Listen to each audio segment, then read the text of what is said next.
Chers amis, chers téléspectateurs, je pense que vous avez passé une bonne nuit.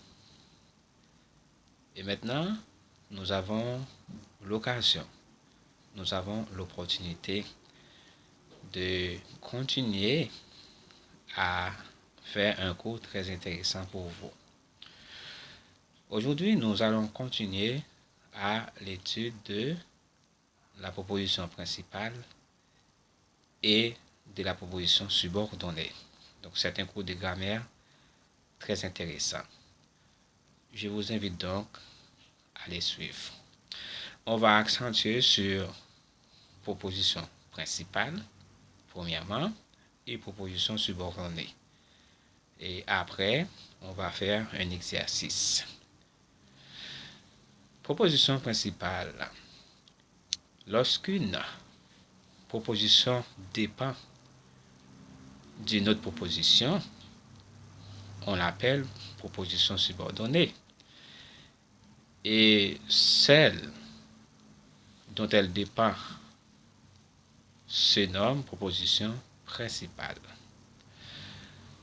On a dans ce cas une phrase complexe.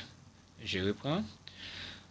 Lorsqu'une proposition dépend d'une autre proposition, dans ce cas-là, on a une proposition subordonnée.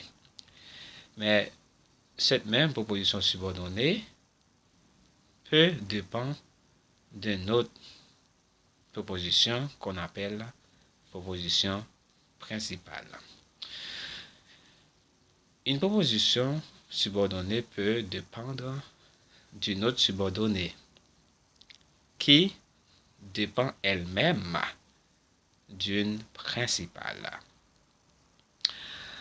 Notez bien qu'on ne peut pas utiliser une proposition subordonnée seule car elle perd son sens sans la principale. Qu'est-ce que cela veut dire? Donc cela veut dire, pour qu'il existe une proposition subordonnée, il faut qu'il y ait aussi une proposition principale. Donc cela veut dire que les deux marchent de pair. Il ne peut pas avoir une proposition principale sans une proposition subordonnée,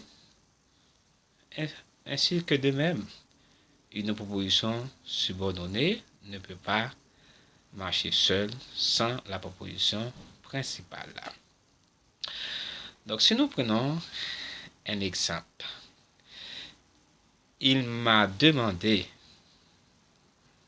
ce que je faisais dehors à une heure pareille. Donc ici dans cette phrase, on voit deux propositions.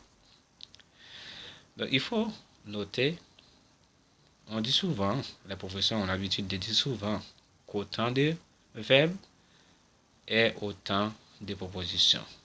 Je répète, dans une phrase qui comporte autant de verbes, eh bien, elle comporte aussi autant de propositions.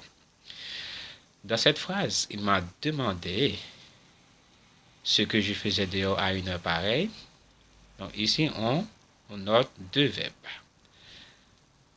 M'a demandé et je faisais. Eh bien, si on décortique cette phrase, on peut dire